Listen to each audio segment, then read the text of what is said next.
ഒന്നാലോചിച്ചു നോക്കൂ, 2000-ത്തിലധികം വർഷം മുമ്പ് ജീവിച്ചൊരാൾ. അദ്ദേഹത്തിന്റെ തന്ത്രങ്ങളും ആശയങ്ങളുമൊക്കെ ഇന്നും ഈ നിമിഷം വരെയും നമുക്ക് വഴികാട്ടിയാകുന്നു എന്ന് പറഞ്ഞാൽ വിശ്വസിക്കാൻ പറ്റുമോ? എന്നാൽ അങ്ങനെ ഒരാളുണ്ട്. ഇന്ന് നമ്മൾ സംസാരിക്കാൻ പോകുന്നത് അദ്ദേഹത്തെക്കുറിച്ചാണ്. വെറും ഒരാൾക്ക് ചരിത്രത്തിന്റെ ഗതി തന്നെ മാറ്റിമറിക്കാൻ കഴിയുമോ? ഈ ചോദ്യം മനസ്സിൽ വെച്ചുകൊണ്ട് നമുക്ക് തുടങ്ങാം. കാരണം നമ്മൾ കേൾക്കാൻ പോകുന്നത് വെറും ബുദ്ധികൊണ്ടും ഉറച്ച തീരുമാനം കൊണ്ടും ഒരു സാമ്രാജ്യം തന്നെ കെട്ടിപ്പടുത്ത ഒരാളുടെ അവിശ്വസനീയമായ കഥയാണ്. അപ്പോ ഇദ്ദേഹമാണ് നമ്മുടെ കഥാനായകൻ, ചാണക്യൻ. കാലമേതാണെന്നോ? BC 4-ാം നൂറ്റാണ്ട്. അന്നത്തെ ഇന്ത്യ എന്ന് പറഞ്ഞാൽ ഇന്നത്തെ പോലെ ഒറ്റ രാജ്യമല്ല, ചെറിയ ചെറിയ രാജ്യങ്ങളായി ചിതറിക്കിടക്കുകയാണ്. പോരാത്തതിന് പുറത്തുനിന്ന് ആക്രമണ ഭീഷണിയും, ആകെ ഒരു അനിശ്ചിതത്വം നിറഞ്ഞ കാലം. ശരിക്കും പറഞ്ഞാൽ ഇങ്ങനെയൊരു സാഹചര്യത്തിലാണ് ചാണക്യൻ എന്ന ആ വലിയ ബുദ്ധിശാലി രംഗപ്രവേശം ചെയ്യുന്നത്. അപ്പോ ചാണക്യന്റെ യാത്ര തുടങ്ങുന്നത് എവിടെ നിന്നാണെന്നറിയാമോ? ഏതെങ്കിലും സിംഹാസനം പിടിച്ചെടുക്കാനുള്ള ആഗ്രഹത്തിൽ നിന്നൊന്നുമല്ല, അല്ല. മറിച്ച് കടുത്ത അനീതിക്കെതിരെയുള്ള അടങ്ങാത്ത ഒരു ദാഹത്തിൽ നിന്നാണ്, ഒരു പ്രതികാരത്തിൽ നിന്ന്. കഥയിലെ ഏറ്റവും പ്രധാനപ്പെട്ട ഒരു നിമിഷമാണിത്. മഗധ ധരിക്കുന്ന ധനനന്ദൻ എന്ന രാജാവ്. ആളൊരു അഹങ്കാരിയാണ്. അദ്ദേഹം എന്തു ചെയ്തു? പണ്ഡിതനായ ചാണക്യനെ രാജസദസ്സിൽ എല്ലാവരുടെയും മുന്നിൽ വെച്ച് അപമാനിച്ചു. ഓർക്കണം, ആ ഒരൊറ്റ നിമിഷം, ആ ഒരൊറ്റ അപമാനം, അതായിരുന്നു ഇന്ത്യയുടെ തലവിധി തന്നെ മാറ്റിയെഴുതാൻ പോകുന്ന ആ സംഭവങ്ങളുടെ തുടക്കം. അവിടെ വെച്ച് ആ അപമാനം സഹിക്കാനാവാതെ ചാണക്യനൊരു ശപഥം ചെയ്യുകയാണ്. ആ അഹങ്കാരിയായ രാജാവിനെയും അവന്റെ തലമുറയെയും ഈ മണ്ണിൽ നിന്ന് പിഴുതെറിയുന്നത് വരെ ഞാൻ എന്റെ കുടുംബക്കെട്ടുകയില്ല എന്ന്. വെറുമൊരു വാക്കല്ലായിരുന്നു അത്. അതായിരുന്നു അദ്ദേഹത്തിന്റെ ഉറച്ച തീരുമാനം, പിന്നോട്ടില്ല എന്നതിന്റെ പ്രഖ്യാപനം. ചാണക്യന്റെ ചിന്താരീതി മനസ്സിലാക്കാൻ ഒരു ചെറിയ കഥയുണ്ട്. ഒരിക്കൽ വഴി നടക്കുമ്പോൾ അദ്ദേഹത്തിന്റെ കാലിലൊരു മുള്ളുകൊണ്ടു. സാധാരണ നമ്മളാണെങ്കിൽ എന്തു ചെയ്യും? ആ മുള്ള് ഒടിച്ചു കളയും, അല്ലേ? പക്ഷെ ചാണക്യൻ ചെയ്തത് അതല്ല. അദ്ദേഹം ആ മുൾച്ചെടി വേരോടെ പിഴുതുമാറ്റി. എന്താ ഇതിന്റെ അർത്ഥം? ഒരു പ്രശ്നം വന്നാൽ അതിന്റെ പുറമേ കാണുന്ന ഭാഗം മാത്രം പരിഹരിക്കരുത്. അതിന്റെ കാരണം എന്താണോ ആ വേര് തന്നെ പിഴുതെറിയണം. അതാണ് ചാണക്യതന്ത്രം. അപ്പോ ആ ശപഥം അവിടെയുണ്ട്. ഇനി എന്ത്? വെറുതെ പറഞ്ഞിരുന്നാൽ മതിയോ? പോരാ. ചാണക്യൻ തന്റെ പ്ലാൻ നടപ്പിലാക്കാൻ തുടങ്ങുകയാണ്.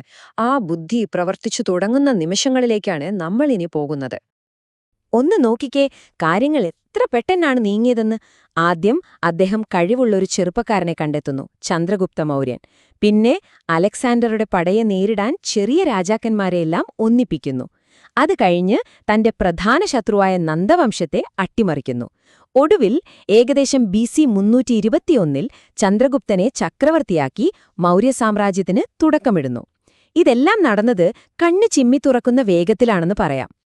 ഇവിടെയാണ് ഏറ്റവും രസകരമായ കാര്യം. ഇത്രയൊക്കെ ചെയ്തിട്ടും ചാണക്യന് രാജാവാകാൻ ഒരു മോഹവുമില്ലായിരുന്നു. അദ്ദേഹത്തിനു വേണ്ടിയിരുന്നത് ശക്തമായ, ഒന്നിച്ചു നിൽക്കുന്ന ഒരു രാജ്യം മാത്രം.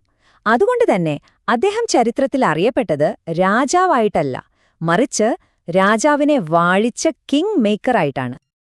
അപ്പോ ചാണക്യനൊരു സാമ്രാജ്യം ഉണ്ടാക്കുന്നു മാത്രമല്ല ചെയ്തത്, അദ്ദേഹത്തിന്റെ അറിവുകളും തന്ത്രങ്ങളുമെല്ലാം ചാണക്യനീതി എന്ന പേരിൽ എഴുതിവെച്ചു.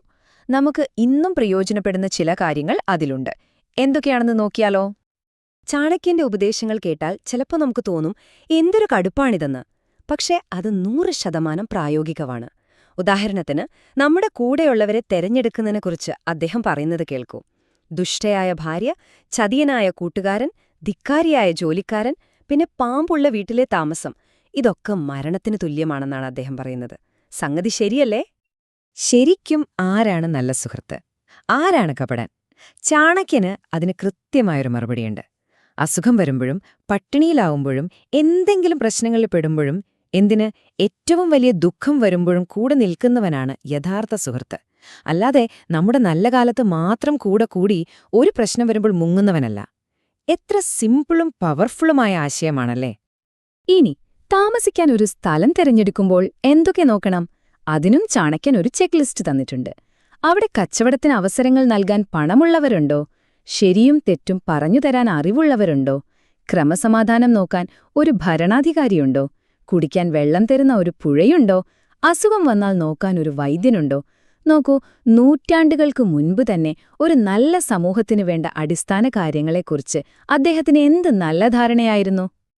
പണത്തിന്റെ കാര്യത്തിലും ചാണക്യനു ചിലത് പറയാനുണ്ട്. ഒരു കഷ്ടകാലം വരുമ്പോൾ ഉപയോഗിക്കാൻ വേണ്ടി പണം സൂക്ഷിച്ചു വെക്കണം. ഇനി പണം പോയാലും കുഴപ്പമില്ല, കുടുംബത്തെ സംരക്ഷിക്കണം. എന്നാൽ എല്ലാത്തിനും മുകളിൽ പണവും കുടുംബവും നഷ്ടപ്പെട്ടാലും സാരമില്ല, ആദ്യം സ്വയം രക്ഷപ്പെടണം. കാരണം നമ്മളുണ്ടെങ്കിലല്ലേ ബാക്കിയെല്ലാം ഉള്ളൂ. എന്തൊരു വ്യക്തമായൊരു ഓർഡറാണിതല്ലേ? ഇതൊരു വളരെ പ്രധാനപ്പെട്ട കാര്യമാണ്. നല്ല അറിവ് എവിടെ നിന്ന് കിട്ടിയാലും സ്വീകരിക്കണം. അത് പറയുന്നത് ഒരു സാധാരണക്കാരനാണോ വലിയ ആളാണോ എന്ന് നോക്കേണ്ടതില്ല. അതുപോലെ ഒരു നല്ല സ്ത്രീയെ വിവാഹം കഴിക്കാൻ അവരുടെ കുടുംബ പശ്ചാത്തലം ഒരു തടസ്സമാകരുത്. ചുരുക്കി പറഞ്ഞാൽ, മൂല്യം എവിടെയുണ്ടോ അത് സ്വീകരിക്കുക, ആളെയോ സാഹചര്യത്തെയോ നോക്കി വിലയിരുത്തരുത്. അപ്പൊ നമ്മള് ഇത്രയും കാര്യങ്ങൾ സംസാരിച്ചു. ഇനി നമുക്ക് ഒന്നാലോചിക്കാം. എന്തുകൊണ്ടാണ് 2000 വർഷം കഴിഞ്ഞിട്ടും ചാണക്യന്റെ വാക്കുകൾക്ക് ഇത്രയും പ്രസക്തി? അതിന്റെ കാരണം ഇതാണ്. ചാണക്യനീതി എന്ന് പറയുന്നത് വെറുതെ വായിച്ചിരിക്കാനുള്ള തത്വങ്ങളല്ല. രാഷ്ട്രീയം, സാമ്പത്തികം, വ്യക്തിജീവിതത്തിലെ വിജയം, ഇതിനെല്ലാമുള്ളൊരു പ്രാക്ടിക്കൽ ഗൈഡാണത്. ജീവിതത്തിൽ എങ്ങനെ മുന്നോട്ടു പോകണമെന്ന് പറഞ്ഞു തരുന്ന ഒരു കൈപ്പുസ്തകം.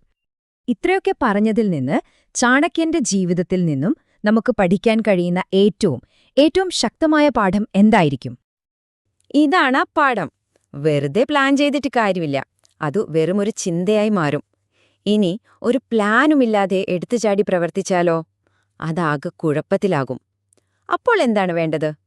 നല്ലൊരു തന്ത്രം, ഒപ്പം അത് നടപ്പിലാക്കാനുള്ള ഉറച്ച മനസ്സും. ഇത് രണ്ടും ചേരുമ്പോഴാണ് വിജയമുണ്ടാകുന്നത്. ചാണക്യന്റെ ജീവിതം നമുക്ക് തരുന്ന ഏറ്റവും വലിയ സന്ദേശവും ഇതുതന്നെയാണ്.